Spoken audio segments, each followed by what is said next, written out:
کیا قسطوں پر موبائل لینا جائز ہے؟ آج کل کے نوجوان میں یہ چیزیں عام ہو گئی ہے کہ دکان پر جاتے ہیں، قسطوں پر EMI پر موبائل اٹھا لاتے ہیں۔ میرے بھائیوں، قسطوں پر موبائل لینا یا EMI پر موبائل لینا یہ تمام کے تمام ناجائز اور حرام ہے۔ یہ بھی ایک سود کی طرح ہے۔ جس طرح سود لینا دینا حرام ہے، اس کا گواہ بننا، اس کی مدد کرنا، یہ تمام چیزیں حرام ہیں، اسی طرح قسطوں پر موبائل لینا یا EMI پر موبائل لینا ناجائز اور حرام ہے۔ سود کا گناہ اتنا بڑا ہے، خود اللہ تبارک و تعالی قرآن کریم کے اندر اتنا بڑا گناہ کسی فرائض کو چھوڑنے کے متعلق نازل نہیں فرمایا۔ خود قرآن کہتا ہے کہ یا ایھا الذین آمنوا اتقوا اللہ وذروا ما بقی من الربا ان کنتم مؤمنین، اے ایمان والو اللہ سے ڈرو اور سود کو چھوڑ دو۔ خود اللہ کہتا ہے، لیکن اللہ نے آگے تنبیہ کی اور آغاز کیا اور بتایا کہ اگر تم نے ایسا نہیں کیا تو پھر فَإِن لَّمْ تَفْعَلُوا فَأْذَنُوا بِحَرْبٍ مِّنَ اللَّهِ، تو سن لو، اگر تم نے ایسا نہیں کیا تو تم میرے ساتھ اور رسول اکرم صلی اللہ علیہ وسلم کے ساتھ جنگ کے لیے تیار ہو جاؤ۔ کسی فرائض کو چھوڑنے پر اللہ تبارک و تعالیٰ نے اتنا سخت کلام نہیں کیا۔ اگر کوئی شخص نماز کو چھوڑ دیتا ہے تو نماز کا چھوڑنا ایک بڑا گناہ ہے، لیکن اللہ نے کبھی یہ نہیں کہا کہ تم میرے ساتھ اور میرے رسول کے ساتھ جنگ کے لیے تیار ہو جاؤ۔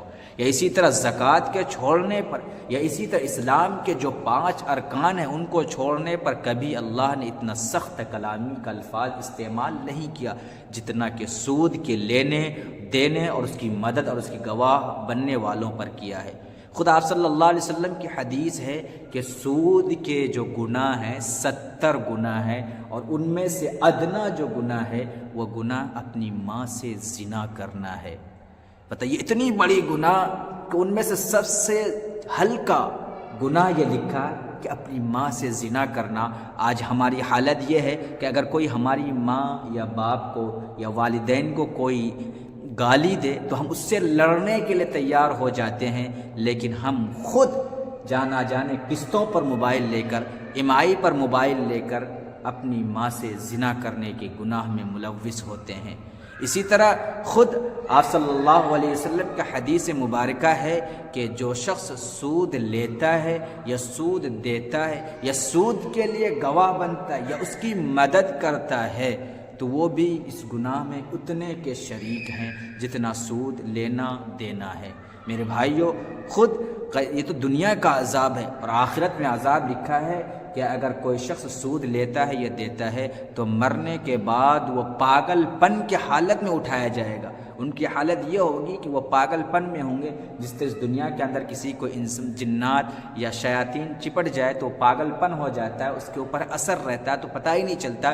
اسی طرح مرنے کے بعد جب وہ قبر سے اٹھیں گے تو اس حالت میں اٹھیں گے۔ اور یہ خود میں نہیں کہتا، قرآن کہتا ہے میرے بھائیوں، الذین یأکلون الربا لا یقومون الا کما یقوم الذی یتخبطہ الشیطان من المس، گویا وہ ایسا ہوگا جیسا کہ اسے شیطان نے چپٹ لیا، شیطان نے اسے اپنے اوپر قبضے میں لے لیا۔ ایسی حالت ہوگا جب وہ قبر سے اٹھیں گے۔ اس لیے سود ایک بڑی نحوست بیماری ہے۔ اور دوسری چیز یہ کہ اگر میری حیثیت نہیں ہے میرے بھائیو 40,000 موبائل لینے کی تو کیا ضرورت ہے 10,000 کے موبائل میں کام چلائیں، کم سے کم سود والے سے تو ملوث نہ ہو۔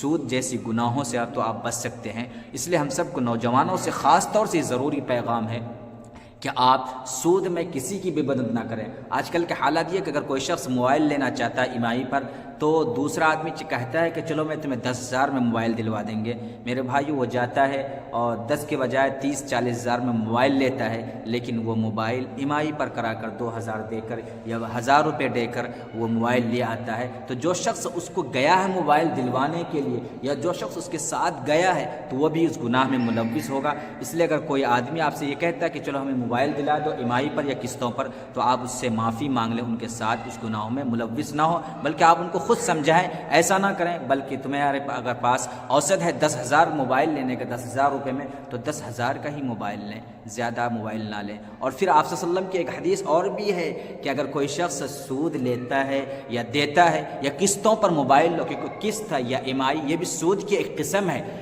تو یہ ہم آپ کو سمجھانا چاہتے ہیں کہ قسط جو ہے یہ ایم-آئی یہ بھی سود کی قسم ہے۔ تو آپ صلی اللہ علیہ وسلم کی خود ایک حدیث ہے کہ اگر کوئی شخص سود لیتا ہے یا دیتا ہے یا اس کی مدد کرتا ہے یا گواہ بنتا ہے تو 36 مرتبہ اپنے ماں سے زنا کرنے کے برابر گناہ ہے۔ اس لیے اللہ تبارک و تعالی ہم سب کو اس نحوست جیسی بیماری سے بچائے اور ہم سب کی حفاظت فرمائے، آمین۔